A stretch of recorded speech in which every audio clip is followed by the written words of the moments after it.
اس قرآن کی آیات سے تمہارا یہی سروکار رہ گیا ہے کہ عالم نزا میں سورہ یاسین سنا دو، جان آسانی سے نکل جائے، مشکل جو ہے مرحلہ آسان ہو جائے۔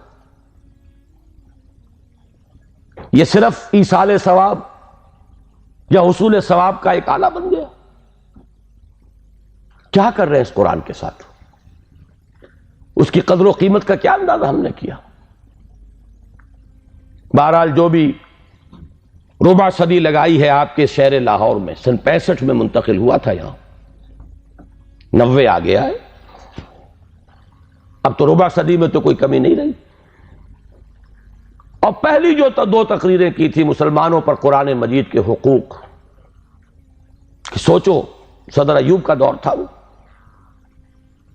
جشن منایا گیا تھا، 1400 سالہ جشن نزول قرآن، اور وہ بھی اصل میں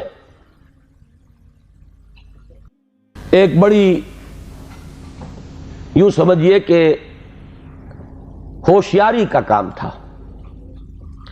بہت قسم کے جشن منتے تھے، جشن مہران، جشن فلاں، رقص و موسیقی، تو انہوں نے سوچا کہ مولویوں کو بھی رشوت کے طور پر ایک جشن دے دو، الاٹ کرو، 1400 سال ہو گئے، لہذا قرآن کو سونے کے تار سے لکھو، ایک تو یہ کام، اور دوسرے یہ کہ قرات کی محفل منعقد کرو۔ یہ جشن تھا، اس کے حوالے سے میں نے بات کی تھی کہ ہوش میں آؤ، قرآن اس لیے نازل نہیں ہوا۔ جب یہ موعظہ تھا، جب یہ شفاء لما فی الصدور تھا، جب یہ ھدی للناس تھا، جبکہ یہ موجب رحمت تھا، پورا قرآن بھی لوگوں کے پاس نہیں تھا۔ کہیں پرزوں پہ لکھی ہوئی صورتیں، کہیں اونٹ کے شانے کی ہڈی پر سکیپولا پر لکھی ہوئی کوئی صورت، شاذ کسی کو کاغذ دستیاب ہوتا تھا، کہیں مابین الدفتین تو قرآن تھا ہی نہیں۔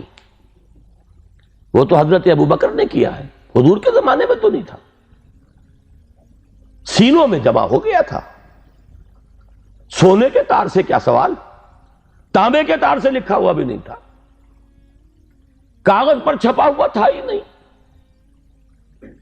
لیکن قرآن تھا، سینوں میں تھا۔ بل هو آیات بینات فی صدور الذین اوتوا العلم، سینوں میں تھا۔ اس قرآن نے انقلاب برپا کیا۔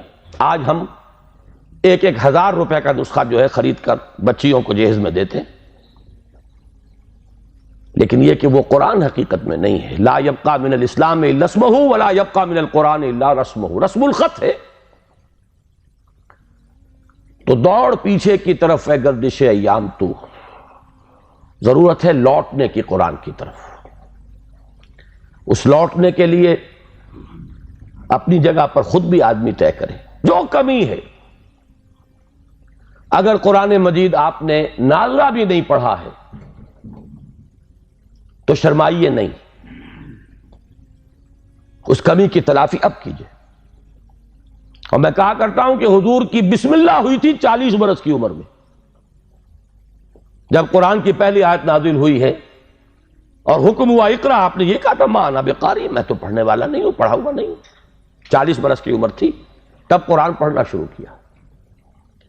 اٹس نیور ٹو لیٹ، قرآن پڑھیے، قرآن سمجھیے، قرآن پر عمل کیجئے۔ اگر اللہ نے آپ کو فہم کی ایک بلند تر سطح پر، ہائر لیول آف کانشسنس پر فائز کیا ہے، اسی لیول کے قرآن کو پڑھیے۔ یہ ایک قرآن نہیں ہے، اس میں ہزاروں قرآن ہیں۔ ہر شعور کی سطح کا ایک قرآن اس میں علیحدہ موجود ہے، اور ہر دور کی علمی سطح پر، اس کے افق پر ایک خورشید تازہ کے مانند یہ قرآن طلوع ہوگا۔ لیکن ضرورت ہے اس میں لگنے کی، کھپنے کی، اس میں ڈوبنے کی، اس میں غوطہ زنی کی۔ قرآن میں ہو غوطہ زن اے مرد مسلمان۔ اس سے ذرا آگے بڑھیے، اللہ نے دولت دی ہے، لگائیے اس کام میں، اور اللہ نے اولاد دی ہے جو سب سے بڑا ایسٹ ہے انسان کا۔ جو اصل صدقہ جاریہ ہے، تو لگائیے اس کام میں۔ ابھی میرے ایک بڑے عزیز دوست، بڑی قدر ہے میری نگاہ میں ان کی، ایئر فورس میں بڑے اونچے مقام پر ہیں، وہ فرما رہے تھے کہ میں نے اپنے بعض عزیزوں سے یہ کہا کہ قرآن کالج میں بچوں کو داخل کرائیں، لیکن معلوم ہوا کہ آپ کے ہاں تو وہ اردو میڈیم ہے۔ اب اونچی سوسائٹی وہ تو اردو میڈیم میں اپنے بچے کو نہیں بھیجے گی، تو آپ کوشش کریں۔ میں نے کہا کہ ٹھیک ہے، سوچیں گے اس پر۔ بات سمجھ لیجئے کہ قرآن کالج